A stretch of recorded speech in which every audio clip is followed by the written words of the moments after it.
Welcome to Div Tech 101 with your host Scholar, as we're going to be discussing information technology, also known as IT. In today's episode, I'm going to show you how to use conditional color formatting so that you can highlight specific rows of information that has a value that you want to be equal to, less than, or greater than.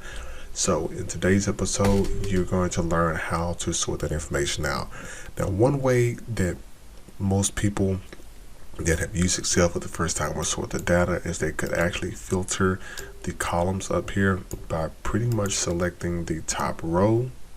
They can come over here to filter, and as you can see, it flips the filter sign here. They can click that.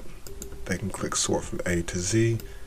They can select everything down like this here. They can go all the way up to year 2000. And notice it's taking more than a minute to do so, but this is if you're doing it manually. And they can happily select the fill button, change that to red, and bam, they have their dates that are before 2000 selected in red. Well, if you was to add another column in here and put 19, or you can put like year 2000 again, as you can see, that will pretty much will not automatically resort the information out. So I'm going to go ahead and remove this out here, and I'm going to change this back to where the dates are random. And in order for the formatting to work, you want to select the column, you go to Format, then you have Conditional Formatting. And notice it tries to highlight everything in green only because the format cells, if the cells are not empty. Now what I'm going to do is I'm going to select this, and I'm going to say that the date is before. I'm going to select exact date and put 2000 in there. And I'm going to change the color to red. So that's going to be our indication that the vehicles are more than over 2 decades old, to be honest with you. And once you click done, you have your color conditional formatting, basically highlighting all the cells that are before year 2000. And who's to say if you had tens and thousands of rows of information, you would not want to filter and sort that information in numerical order from ascending and descending order.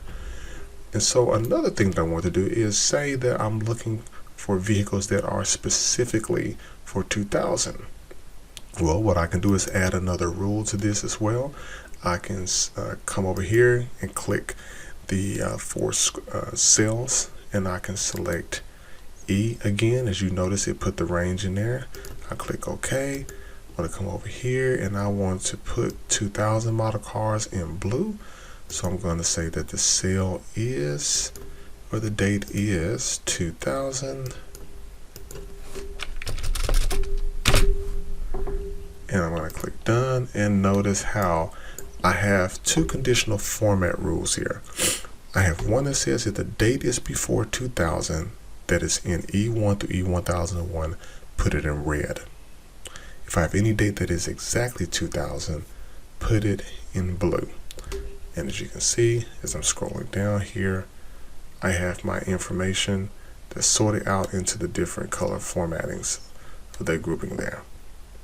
Now, some people like to do the whole row as well. I could have made the whole row red, but for simplicity purposes, I only wanted to focus on the year because I wanted you to get used to actually seeing it in its simplest form first. There are other advanced functionalities that you can use with this, but I'm not going to go into that in this episode. We're going to build on that as we go through more Google Sheets or Microsoft Excel formulas. You'll be able to see more information with that. So I thank you for stopping by, and now you have just learned not only how to freeze the top panes in a row from the previous video, but you also know how to use color conditional formatting.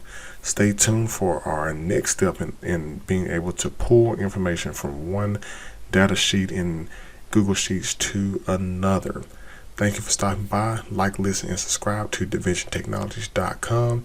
Listen to our podcast so you stay tuned for the latest and greatest content.